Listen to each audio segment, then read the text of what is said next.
Hey everybody, hope your day is going well. We are back with another reaction. We're checking out this number here, this scene from the 1955 film Oklahoma. Of course, Rodgers and Hammerstein's Oklahoma.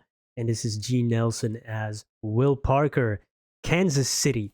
All right, looking forward to it. I've been enjoying these scenes and these numbers from the many musical films from that era, and looking forward to it. This was a Patreon request by Losha. Thank you so much for this request and donation. Let's check it out. I got to Kansas City on a Friday. By Saturday, I learned a thing or two. 'Cause up to then, I didn't have an idea of what the modern world was coming to. I counted 20 gas buggies going by themselves almost every time I took a walk. And then I put my ear to a bell telephone, and a strange woman started in to talk to you. What next? Yeah, what next? Everything's up to date in Kansas City. They've gone about as far as they can go. They went and built a skyscraper 7 stories high, about as high as a building ought to grow. Everything's like a dream in Kansas City. It's better than a magic lantern show. You can turn the radiator on whenever you want some heat. With every kind of comfort, every house is all complete. You can walk the privies in the rain and never wet your feet. They've gone about as far as they can go. Yes, sir! They've gone about as far as they can go. Everything's up to date in Kansas City. They've gone about as far as they can go. They got a big theater they call a Burley Q. For 50 cents you could see a dandy show. Gals? One of the gals is fat and pink and pretty. Round above as she was round below. I could swear that she was padded from a shoulder to a heel. And then she started dancing, and a dancing made me feel that every single thing she had was absolutely real. She went about as far as she could go. Yes, sir! She went about as far as she could go. What you doing, Will? Well, this is called a two-step. That's all the dancing nowadays. The waltz is through. Of course, they don't do it alone. Come on, Aunt Eller.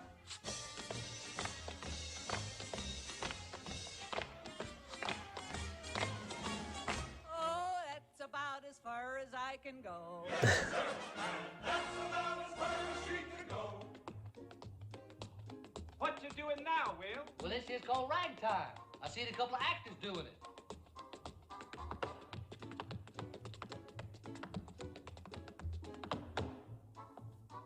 Don't like it. Oh, well, I do.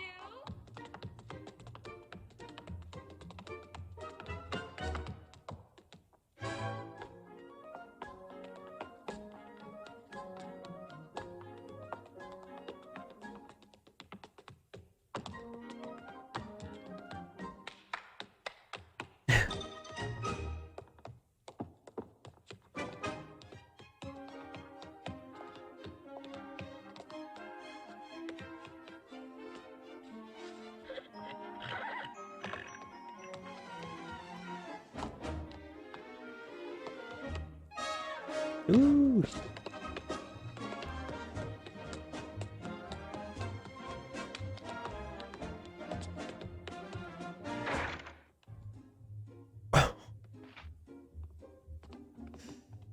Still don't like it.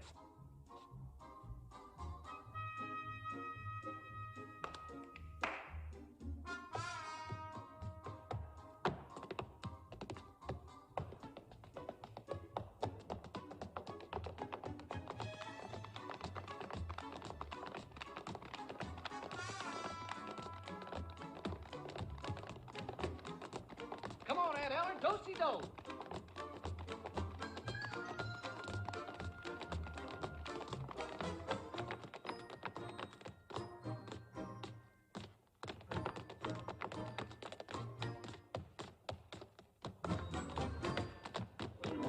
Oh.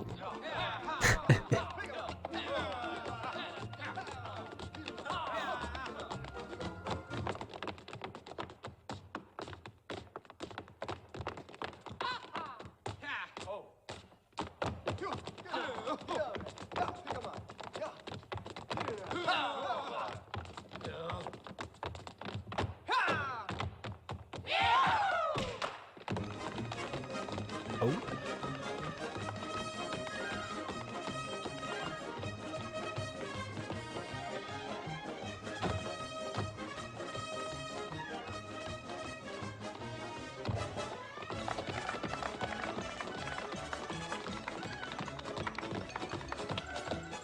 Yeah.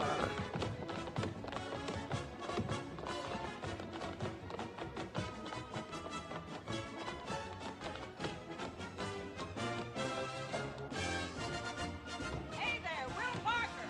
Come back here. Come back here. Oh.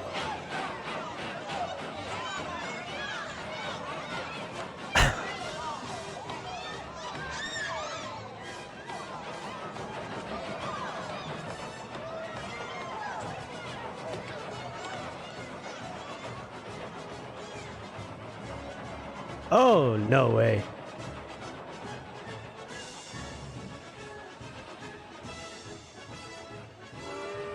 Nice. That is an awesome scene. Great sequence, all these cool little stunts and great singing, dancing, storytelling, the visuals. Yeah, really, really cool. Uh, and it's like a great scene talking about what you've seen in the big city in Kansas City as compared to a smaller town and the life there and the difference, the contrast, the shock perhaps that you've witnessed.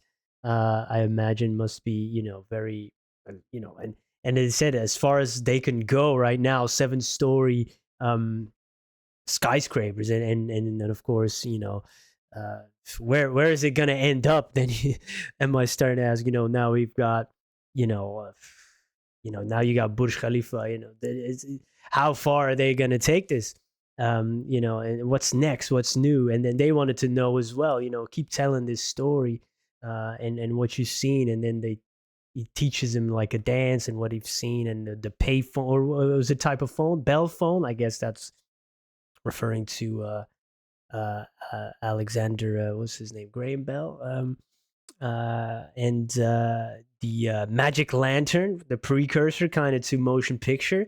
Uh, I mean, the evolution of all these things is very interesting, and I always wonder where it's gonna go. I always have this equivalent, or I was thinking about it at least, very different, of a shock or an entirely your view starts to change and shift a little bit when you've seen things that you weren't aware of. And we had this when the coming of the internet. I used to play this game with friends, and you had to go to a physical location. The computers were connected in a local area network, and you looked at each other, you play, and then I was like one of the first young guys who had internet connection at home, and I played. I came back to that, and I was suddenly tons better than the rest of the people playing the game, just because I was losing all weekend to the guys who were 10 times better than me on the internet. I kept losing, kept losing, kept losing. But then I went back to that little game shop, and suddenly I was better than everybody else. At least there. Then I went home and started losing again on the internet. It was like, whoa, this is an entirely different world out there that we didn't know about. We were playing this with 5 or 6 people in this little shop. And I was telling them, like, whoa, this is insane out there. There's a whole different world. So each generation, I guess, has their own equivalent of that in different ways. And how will it be different for our children, grandchildren, and other generations? It's interesting to think about. But anyway, back to this great scene here. The way he's telling the story is visual. You see when he's telling it, it's like he's seeing it right in front of his eyes while he's describing everything that he's seen. And that's what makes it so engaging storytelling and great acting. Is like, whoa, I mean, this is an actor talking about a scene, talking about something, and it feels like he's actually seen it with his own eyes, and he's telling this in such an engaging way, and in a musical the musicality in his body already moving from person to person. Everybody's hanging on his lips and smiling, and you hear the music, you hear the singing, a warm voice. and then they sing that line together. That's as far as it's gonna go. Then he dances with this lady here, and he's, yeah, that's as far as I go. So the great humor in it as well. They sing that as well. Then you see the two step. You see that walk. Man, so many great things. Then the lasso, hey, jumping through it and then throwing it away towards the camera, and that goes out of frame like real perfect. I would have loved to see the other side of that. And then of course on the train, the people jump off just before it starts to really go faster, and he does it with the horse. Hey, props to the horse too, huh? On about as far as they can go. They got a big theater they call a burlicue. Oh yeah, the burlesque show, right? He was talking about the burlesque. One of the gals is fat and pink and pretty. Round above her, she was round below.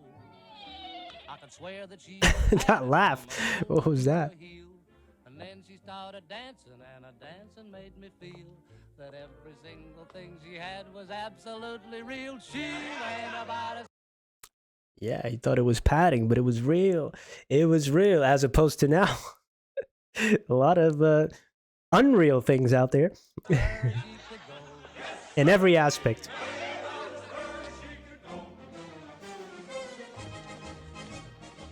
What you doing, Will? Well, this is called a two-step. That's all the dancing nowadays. The waltz is through. Of course, they don't do it alone. Come on, Aunt Eller. Hey,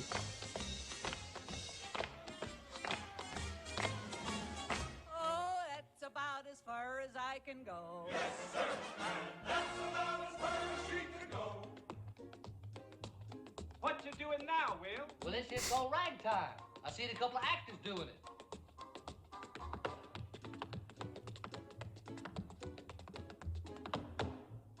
nice.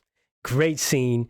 And yeah, it's just the imagination that gets activated or sparked when somebody tells some type of wondrous thing, something new that you've seen, and you're so like excited by that, you want to share it with other people. And that is fun, and of course now with the internet, everybody has access to everything, and that magic is a little bit lost because imagination starts to dampen, but that sense of wonder perhaps. And I love it whenever that gets activated, even if it's the thing that you already know about. But when somebody does it so passionately, it's so fun and engaging to listen to. Say, yeah, you're right. That's so wondrous. It's the way of storytelling that makes it a fun and dynamic. Fun song, fun scene. Thank you for hanging out with me. If you have any other suggestions, let me know. Hope to see you there. Goodbye.